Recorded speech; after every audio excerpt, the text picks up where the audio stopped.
Well, Warren and Ian, thanks for helping my project. I guess to get started, could you say a little bit about yourself? Yeah, hi, I'm Warren Sager, and I live in Baton Rouge, Louisiana, originally from New York.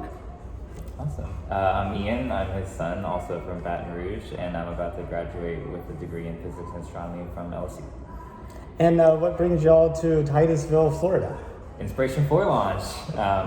It was incredible. We saw it last night, and we had originally planned to stay until Friday just in case there was a scrub. Of course, it went off without a hitch, but we still have the plane tickets, so we're here in the meantime.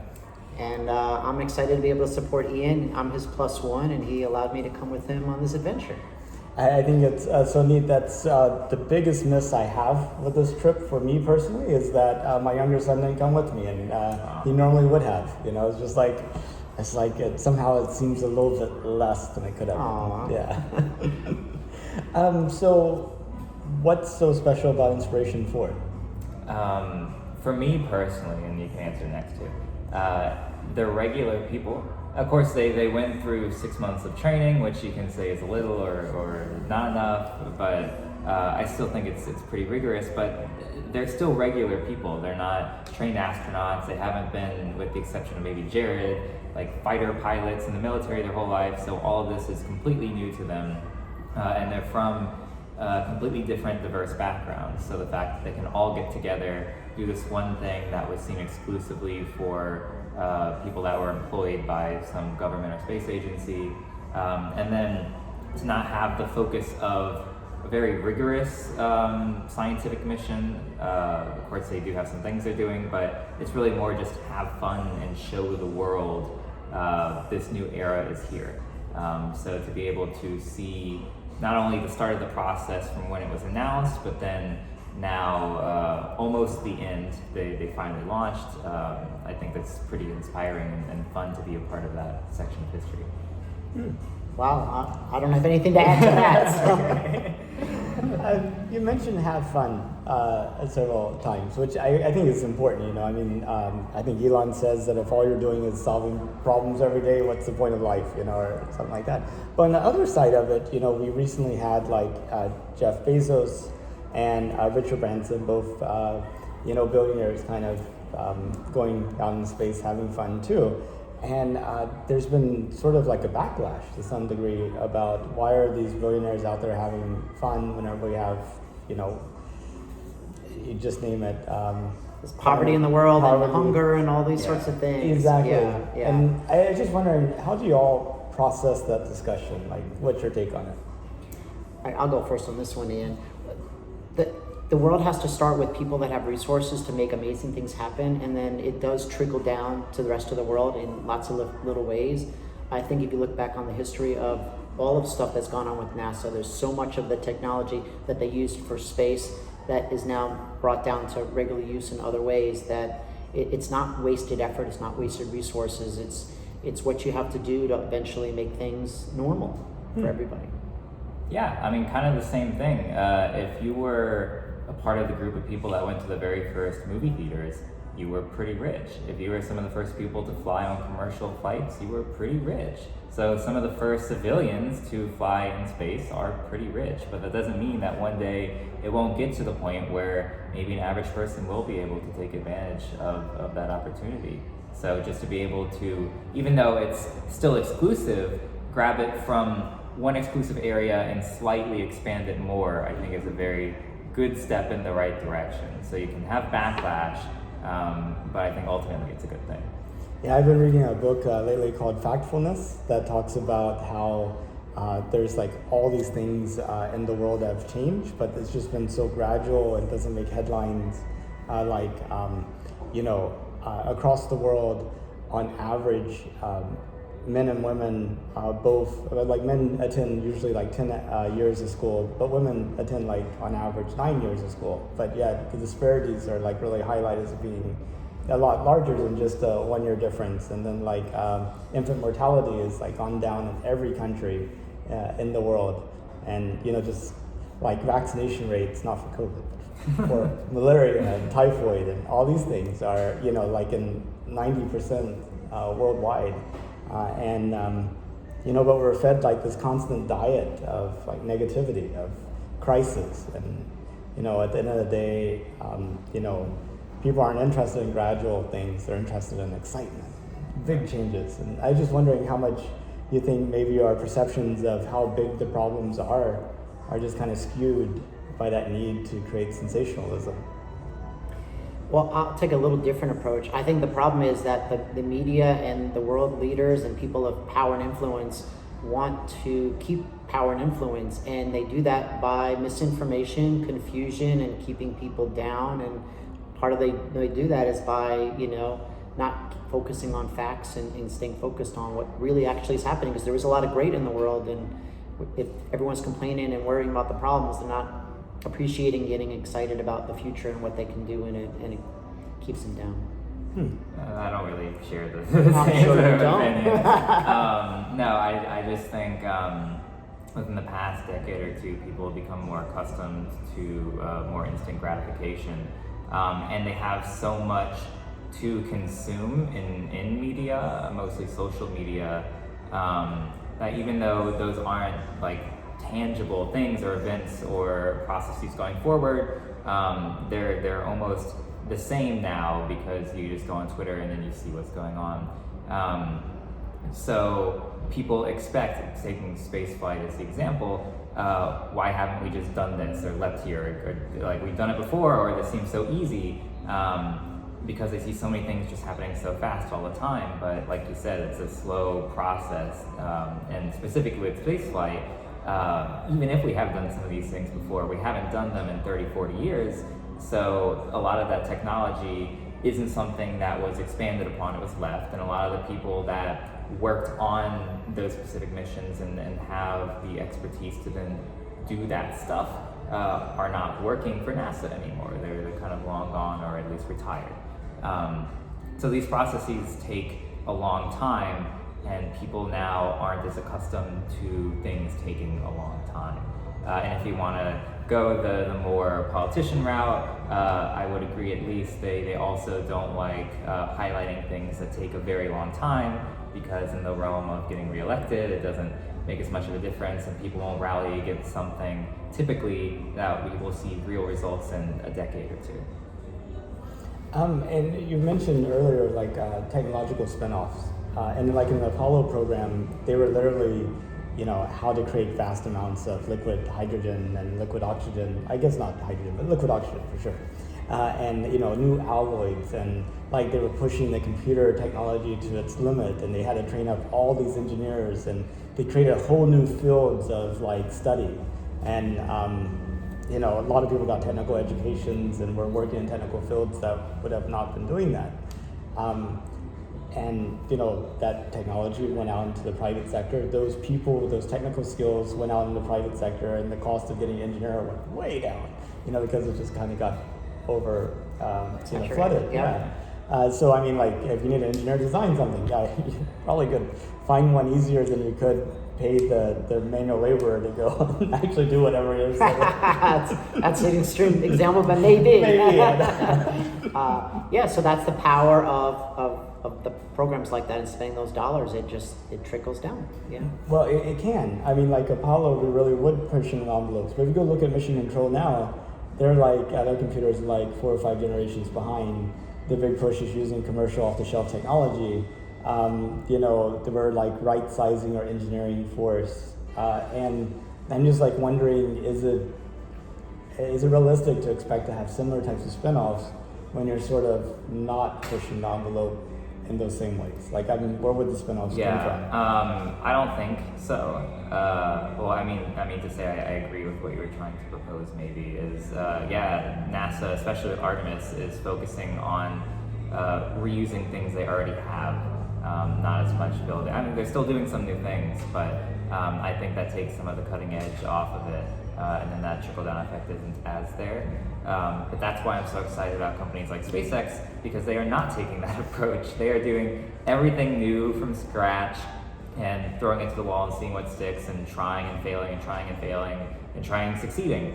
And because of that, I think there will be a lot of things that not only NASA will hopefully take and use, but then other companies will be able to spin off, using that term, and then kind of go with it.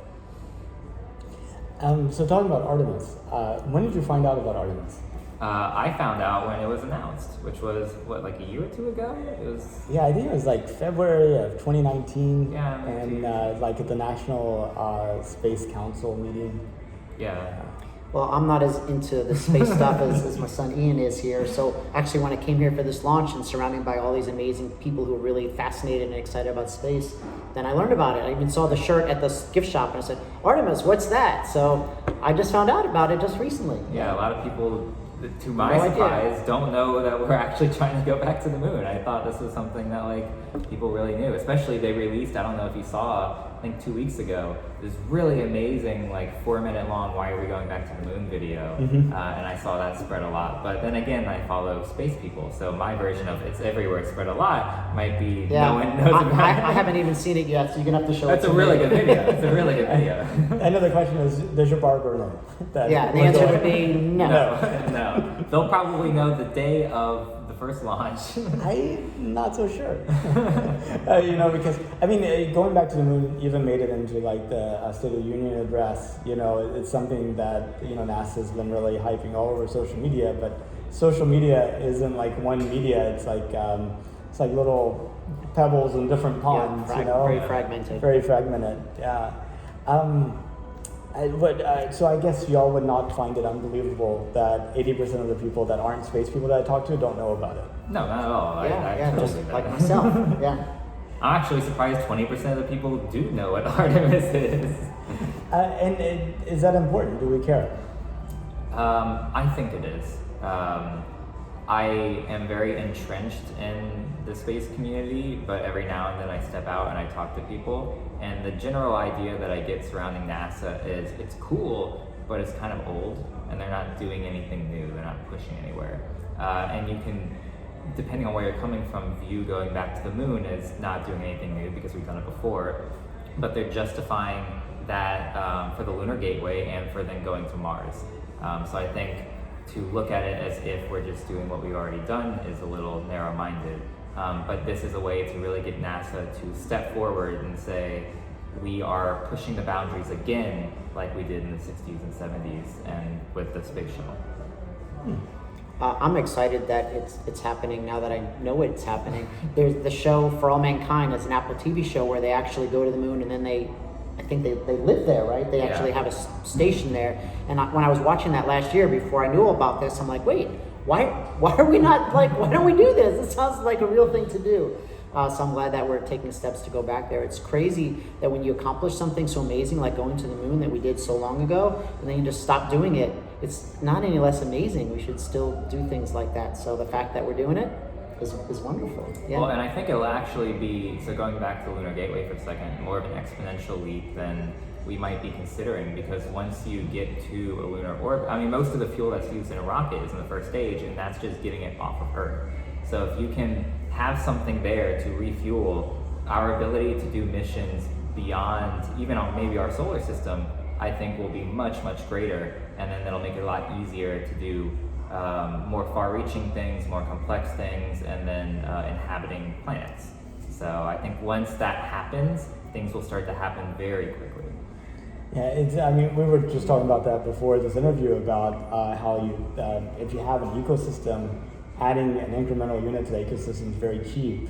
But if you don't have like the infrastructure or the place there, then doing anything is expensive. FinTech in Baton Rouge versus San Francisco is an example. Right.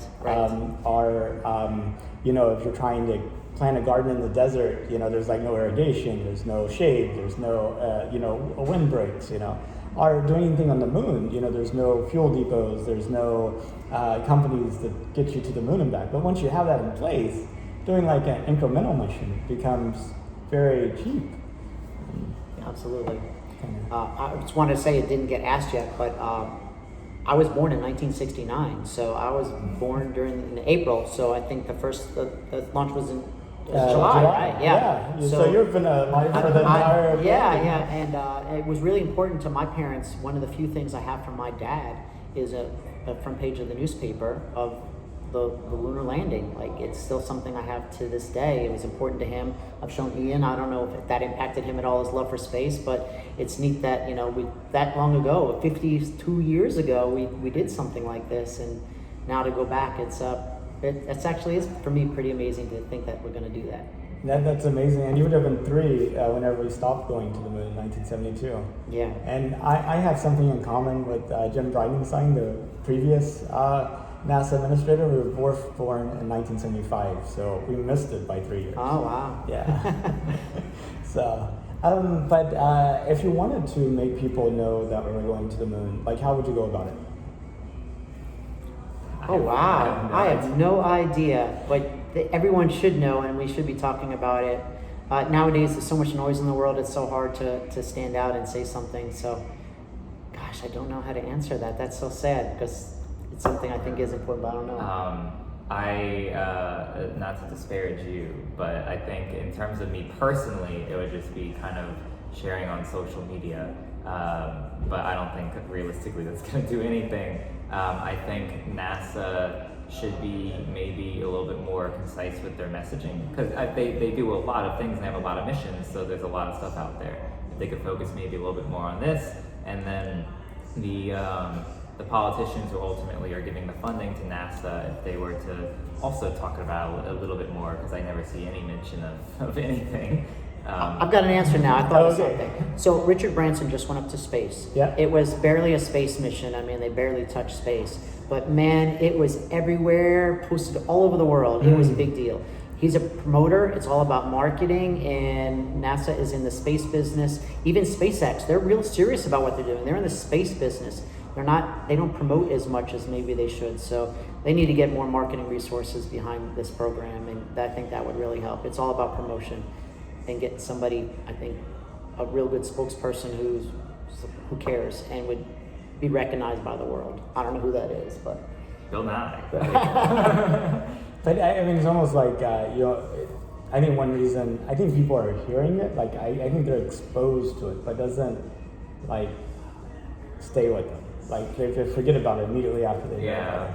Well, I mean, because it was announced, like we said, about 2 years ago. it's in the future. It's not, people care about now. It's not now, it's later. And So- in those 2 years, SLS did a test fire of their engine. Well, granted, it takes a lot to get to that point, but it's not really going to stick in your head if years go by and there's just little things here and there. There's no, like, people are doing test flights or anything really big and newsworthy. You mean like in Boca Chica, where test fires don't seem to be quite so difficult to do? So if you take the more of a Starship approach, within 2 years they went from having like nothing to now getting ready to do an orbital test of their new rocket that they built from scratch. In between, they've done lots of hops and then even landings. A lot more rapid stuff going on there. A lot more flashy, I think, that has people's attention. Flashy attention, that's what people need, yeah. So, what do you think about us going back to the moon? I'm excited. I think it's a long time coming. I cannot believe, I didn't realize it's been since 1972. See, I'm learning as we talk here. Yeah. Like, that's ridiculous. And it showed when we did it how amazing we are as humans and what we're capable of. And we need that more than ever in the world. So I think this will help remind us of that. So I'm excited. I think of it more in terms of what I mentioned before, which is this will be the catalyst to lots of other missions we can do to lots of other places, more specifically Mars. But in terms of the more human aspect, when we went to the moon, it was all, like you said earlier, middle-aged white men, I guess, kind of. So to know that it'll still be, at least in the beginning, dedicated or directed through space agencies, the people that will be going will be a lot more diverse and the culture a lot more inclusive, and it'll feel more like a human mission rather than an elitist mission, which I think can also turn the tide with how people see the mission and see NASA's directive, but then also their personal relationship with something like that even taking place. That's great. That's very positive. Oh, hopefully. Yeah, I think it's going to be amazing at some point, humanity all across the world being able to look up at the moon and see evidence of human activity, just like a telescope, or maybe even it's so obvious that you don't even need a telescope. I think that will really bring it home to a lot of people that we're really out there and we can go further. That would be great. Yeah. If it was safe and affordable, would you go to space? 100%. 100%? 100%. Yeah, I applied to be on Inspiration 4, so granted I wouldn't have paid for it, but I would definitely pay for it. I would say yes too. Not quite as enthusiastic as Ian, but yes, I think that would be an amazing thing to explore a new place. Yeah. So 3 aspects of that I'd like to explore with you. One is the affordability. Now, it's difficult to talk about actual money in terms of a meaningful way that's universal, but one way I think ultimately people can relate to is like how much percentage of a year's income would you consider dedicating to this activity? Oh, okay. So what would that be for you? I guess I'll have to think about it. Other things that I've done that are amazing, and I think a crazy kind of trip or exciting activity that you want to do, 5-10%. Okay. So that's what I would say. I can't really answer that because I just now have my first You're a job. poor college student. So I can't realistically say what makes sense. But I can maybe speak of it in terms of the real numbers, because when Elon Musk was announcing Starship, he said his ultimate goal, of course, is to go to Mars, but to make Mars accessible for the same price as moving into a new house, which I think at the time he quoted to be about $300,000. So of course, by the time that happens, maybe adjust for inflation, adjust for things being a little higher or lower in terms of expectations than what he was saying. Elon Musk is famous for not reaching timelines and doing certain things right. But if it were a relocation in that sense, I think that's reasonable. I would spend. That's a lot of money. Well, it's like buying a new house. You'd be moving to Mars. If it were a trip around the moon or something like that, I don't really have a grasp again of money. I'm just starting to work, but $50,000 maybe. I have no idea. As much as I could do it without it being a financially horrible decision, which will be different depending on who you ask. And the other part is like safety. Presumably it's safe enough now since you were willing to go on yesterday's flight. But how about for you?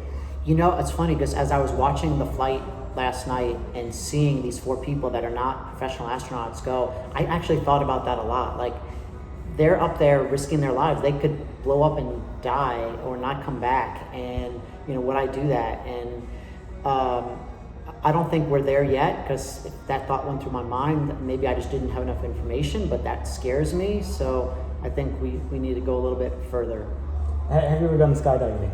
Yes. Yes? Yes, I have. Oh, wow. Yeah. You jumped out of a perfectly good plane. Huh? I did. So I know how to take risks, and I'm also a scuba diver, and I go really deep under the ocean. So both of those can be very dangerous things.